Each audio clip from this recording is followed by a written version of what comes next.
जी बिस्मिल्लाहिर्रहमानिर्रहीम अस्सलाम वालेकुम। उम्मीद करना शायद भी ठीक ठाक ते फर्स्ट क्लास हो गए यारा। वीडियो कल भी नहीं पाई, मैं नहीं पिंड गया, गला बहुत ज़्यादा खराब है तो ਇਹਦੇ ਨਾਲ ਬੁਖਾਰ ਹੀ ਹੋ ਗਿਆ।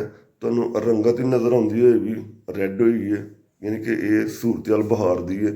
ਤੇ ਬੁਖਾਰ ਤਾਂ ਹੁਣ ਸਮ ਬੈਟਰ ਠੀਕ ਹੋ ਗਿਆ ਤੇ ਲੇਕਿਨ ਗਲਾ ਜਿਹੜਾ ਨਾ ਇਹ ਵੀ ਕਾਫੀ ਠੀਕ ਹੋਇਆ, ਲੇਕਿਨ ਹਾਲੇ ਵੀ ਇੰਨਾ ਬੋਲਿਆ ਨਹੀਂ ਜਾਂਦਾ ਤੇ ਇਸ ਵਾਸਤੇ ਯਾਰ ਵੀਡੀਓ ਮੈਂ ਕੱਲ ਨਹੀਂ ਪਾਈ।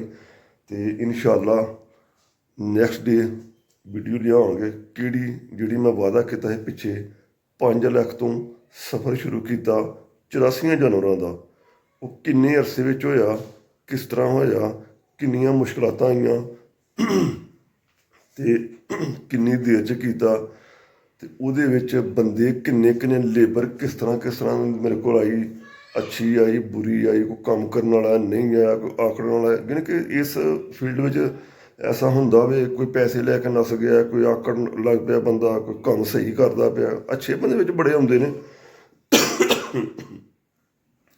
ਤੇ ਫਿਰ 84 ਤੋਂ ਮੈਂ ਫਿਰ ਵਾਪਸ ਕਿਸ ਤਰ੍ਹਾਂ ਆਇਆ ਵਾਂ, ਕਿੰਨਿਆਂ ਜਾਨਾਂ ਤੋਂ ਫਿਰ ਵਾਪਸ ਆ ਗਈਆਂ, ਉਹ ਮੈਂ ਸਾਰੀ ਇਨਸ਼ਾਅੱਲਾ ਨੈਕਸਟ ਵੀਡੀਓ ਬਣਾਵਾਂਗਾ ਨਾ। ਇਹ ਤਾਂ ਸਿਰਫ ਇੱਕ ਟੈਂਪਰੇਰੀ ਨੂੰ ਤੁਹਾਨੂੰ ਦੱਸਣ ਵਾਸਤੇ, ਆਗਾਹ ਕਰਨ ਵਾਸਤੇ ਵੀ ਯਾਰ ਤਬੀਅਤ ਠੀਕ ਨਹੀਂ ਤੇ ਇਸ ਵਾਸਤੇ ਨਾ, ਤੇ ਗਲਾ ਕਾਫੀ ਖਰਾਬ ਹੈ ਤੇ ਤਦ ਵਾਸਤੇ ਤੇ ਵੀਡੀਓ ਨਹੀਂ ਯਾਰ ਬਣਾ ਸਕਿਆ। ਤੇ ਕੱਲ ਕੋਸ਼ਿਸ਼ ਕਰਾਂਗੇ ਇਨਸ਼ਾਅੱਲਾ ਫਾਰਮ ਤੇ ਜਾਵਾਂਗੇ, ਫਾਰਮ ਤੇ ਜਾ ਕੇ ਦੁਬਾਰਾ ਵੀਡੀਓ 5 ਤੋਂ 84 ਜਾਨਵਰ ਤੱਕ ਕਿੰਨੀ ਦੇਰ 'ਚ ਸਫ਼ਰ ਇਹ ਤੈਅ ਕੀਤਾ, ਕਿਸ ਤਰ੍ਹਾਂ ਕੀਤਾ।